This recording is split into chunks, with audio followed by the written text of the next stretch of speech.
The first transfer portal window is closed, but that doesn't mean that the Gators can't make moves.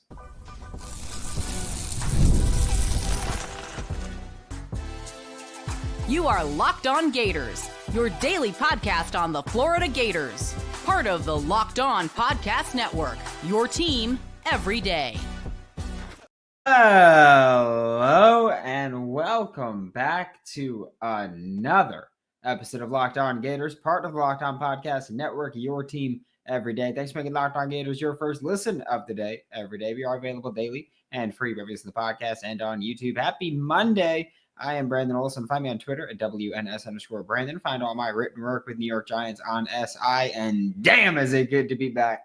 I know that we still had shows every day last week, but I was gone the whole week, so those were recorded earlier, and so I haven't recorded in about a week, and I'm freaking excited to be back. I'm going to be honest with you. The first transfer portal window closed on Saturday night, December 28th. Most of the players that will enter the transfer portal have entered the transfer portal. Keep in mind, schools have 48 hours from the submission to put a kid into the portal. So if a kid submitted on Saturday night at 11:55 p.m., the school has until tonight, Monday night at 11:55 p.m. to actually put his name into the transfer portal. So they have a little bit of leeway there, okay? Keep in mind, there are exceptions, though. And also, before we even talk about the exceptions, just because the transfer portal has closed, that only means people can't enter the transfer portal. It's not like everybody in the portal is just now, they're out of luck. No, it's people will no longer be able to enter the transfer portal, but people can still, freely commit anywhere. They don't have to have a decision made with any sort of time. It's just if they can enroll, they can early enroll, and that's kind of the approach there.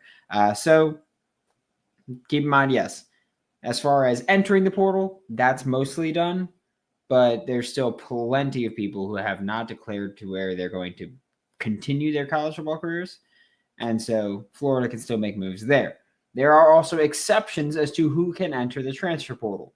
Most notably, postseason players get 5 days after their game to enter the portal.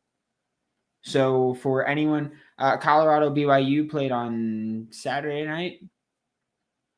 That anybody from that team, those teams, could enter the portal for another 3 days.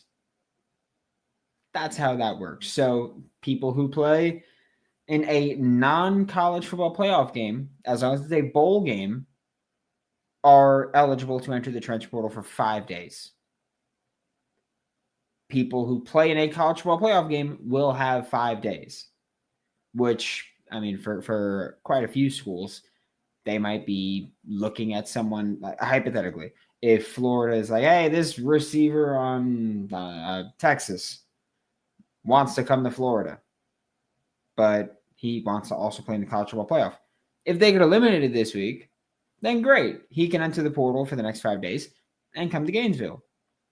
But if they win and advance, you're going to have to wait another week until they either lose or win. And then, again, if they lose, he'll have another 5 days. If they win, he'll still have those days. But people don't typically do that in the college football playoff at this point. So that's the majority of the exceptions that you'll see there, which I do. I will also say this.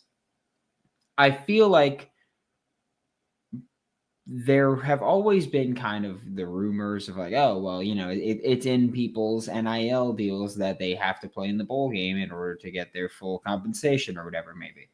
I'm not confirming or denying that that's actually a thing, but I do think that this year, while we've seen a ton of people enter the portal, I feel like we've also seen way more people wait until after the bowl game and then they enter the transfer portal.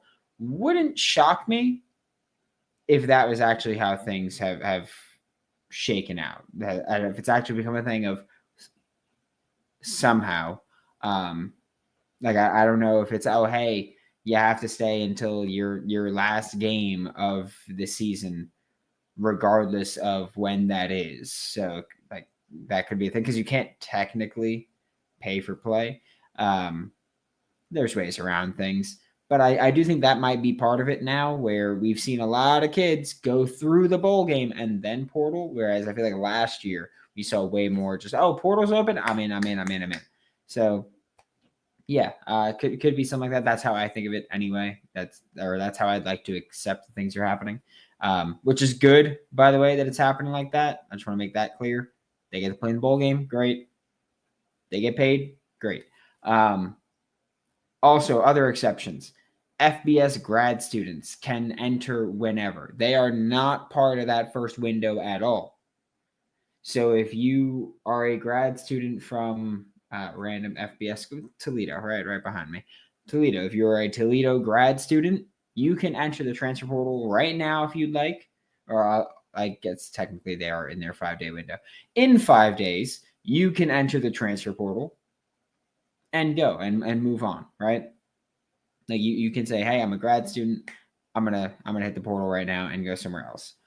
The last thing that's the major exception there is if there are any head coach changes, players from that school can enter the transfer portal. They have 30 days.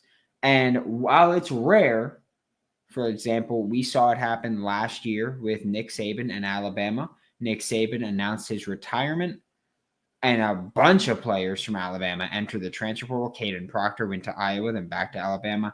Caleb Downs went to Ohio State. Jameer Grimsley came to Gainesville. Isaiah Bond with the Texas. We saw a whole bunch happen there, right? Once that little, hey, I'm done came out, 30-day window opened. And again, while it's rare, that also caused a little bit of a ripple effect because Nick Saban left Alabama.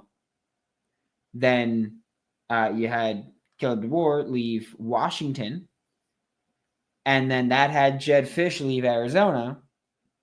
And then that had Brent Brennan leave San Jose State. So that's kind of, and then I don't know what happened at that point, I'm going to be honest. But you could have that kind of ripple effect. And while most of those decisions have been made, let's also remember that it is possible, unlikely, but it is possible that a coach could lose in the college football playoff and then be given the boot, essentially. Like a lot of people are unhappy with Ryan Day. If he had been booted, if he had been eliminated in the first round of the playoff, or if he has an embarrassing loss in the second round or any round, it's very possible that people go, hey, this was a championship roster that we built you, and you didn't get the job done. Again, underwhelmed. Done. So it's possible that could happen. It's possible that someone could retire. It's possible that something else could happen that causes someone to leave a program as the head coach, and then that causes a ripple effect. So something to keep in mind as far as who's in the portal. That's the portal rundown. All right. That's how the portal works right now. It's not done, but it's mostly done, at least for this first window. And then there's another window in the spring where you could see more guys enter the portal, and you will see more guys enter the portal. It's how Florida got Elijah Badger just this past year. So you will see that happen as well. Now, time to talk about what the Florida Gators need in the transfer portal next on Locked On Gators. Did Rocket Money help you find any subscriptions that you forgot about or that you were paying for twice?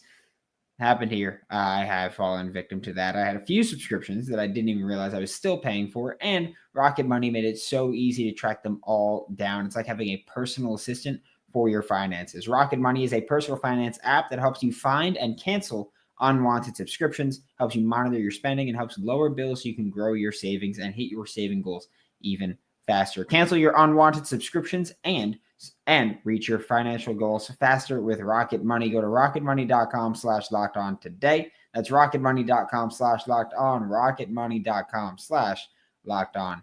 Today's episode of Locked On Gators is also brought to you by Home Field, which I have been telling you guys for a very long time. If you know anybody that's a college football fan, if you are a college football fan, odds are, if you don't know either of those, it's really weird that you're listening to this right now. I just want to throw that one out there. If you're not a college football fan and you don't know any, but you're watching this, it's kind of weird. Not going to lie. But home field apparel is the best place to get comfortable, fashionable clothes. Like, look, I love repping the Gators, but some clothes just don't look great, right? Home field, they look great. They're comfortable. I got 3 home field shirts for Christmas because people know I'm the Gator guy, right? Like they know that. They love that. I don't know if they love that, but I get gifts. It's easy to shop for. And I got it with home field, and they save money. It was Black Friday, so they save money there. But you can still save money using code Gator24 at homefieldapparel.com. Thanks for being Locked On Gators, your first listen of the day. Every day we are available daily and free reviews on the podcast and on YouTube. And we're going to first take a look at the offensive needs for the Florida Gators in the transfer portal, or offensive wants for the Florida Gators in the transfer portal. I'm not going to say needs here for them, but wants. I'm going to start with receiver, and we will recap this for a second. Tomorrow, I think we're going to talk more in depth about how they've fared in the portal so far. But right now, I still think the staff is going to try to bring in another receiver. Yes, it's possible that they kind of go, hey, look, we took Dallas Wilson. We took J. Michael Sturdivant. Let's just call it a day. We've got a good haul. Let's just call it a day and not go for another receiver in the portal. But I don't think that that's the approach they're taking for 2 reasons. One, I do feel like they're trying to take the approach of, we've got a lot of youth, we've got a lot of unproven talent, but let's use the portal to bring in pretty proven talent. And 2, they had Dallas Wilson. They had J. Michael Sturdivant. And the reason that Jonte Cook isn't a Florida Gator is not because Jonte Cook didn't want to be a Florida Gator. Okay? And I will say that pretty damn confidently that was a coaching decision there.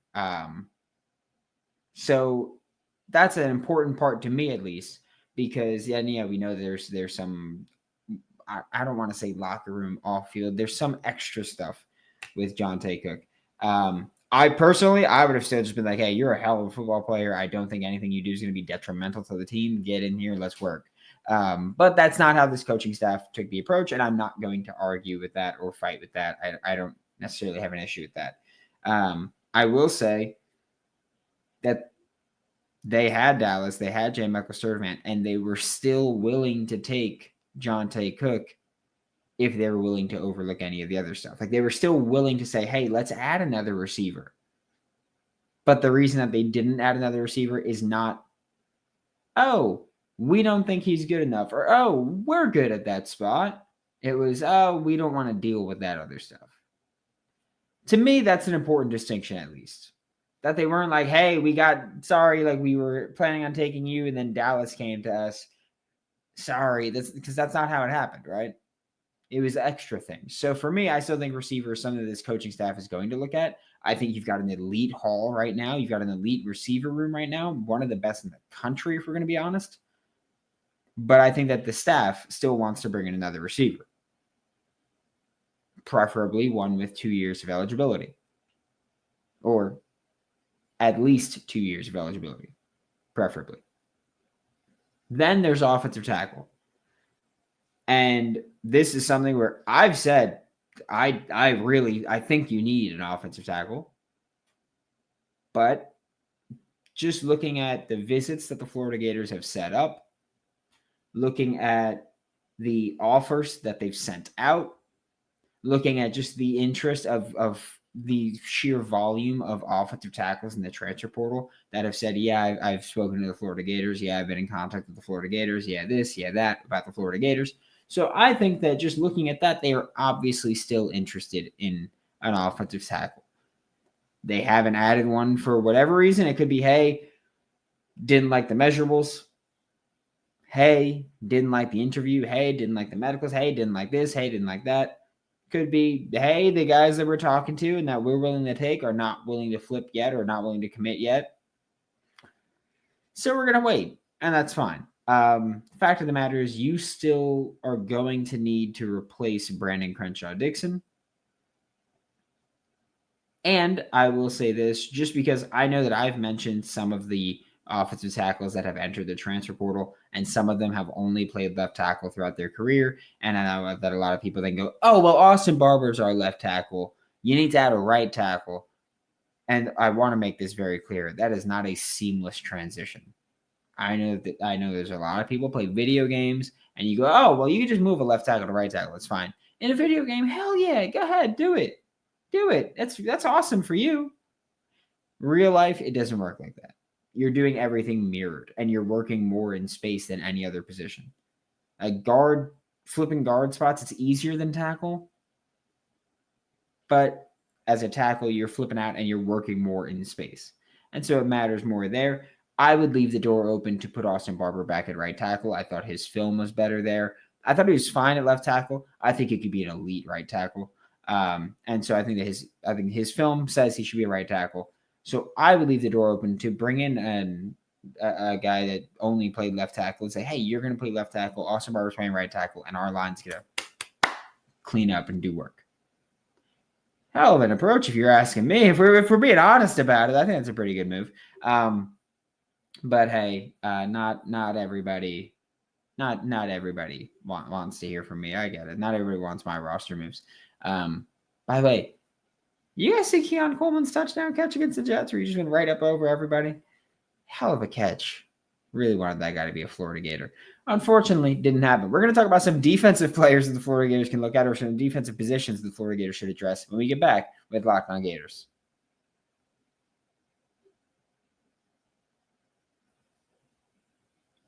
Thanks for making Locked On Gators your first listen of the day. Every day, we are available daily and free wherever in the podcast and on YouTube. To wrap up today's episode of Locked On Gators, we are talking about some of the defensive positions that I believe the Florida Gators are looking at or should be looking at. And I'm starting with edge. And this is one where I feel more confident saying that they should be looking at it and should be looking at it in depth. I get it. They added Kofi Asari. That's great. Before Jack Pyburn entered the transfer portal and went to LSU, before TJ Searcy entered the transfer portal and went to Texas A&M, I came on the show and I said, I think you need to go get a pass rushing edge, like a proven, qualified pass rushing edge.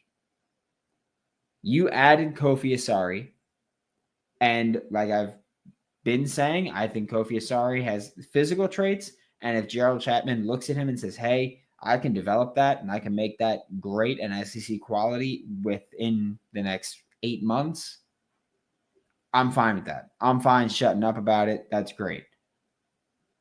But just simple math for me, at least, is you lost a few edge guys. Some pushed out, some left.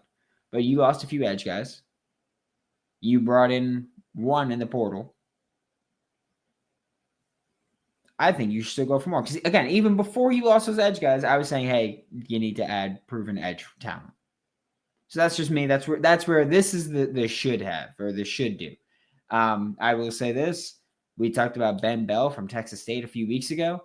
He's still available. He's got multiple Power 4 offers, but hasn't landed anywhere yet. And again, I will say, pretty productive.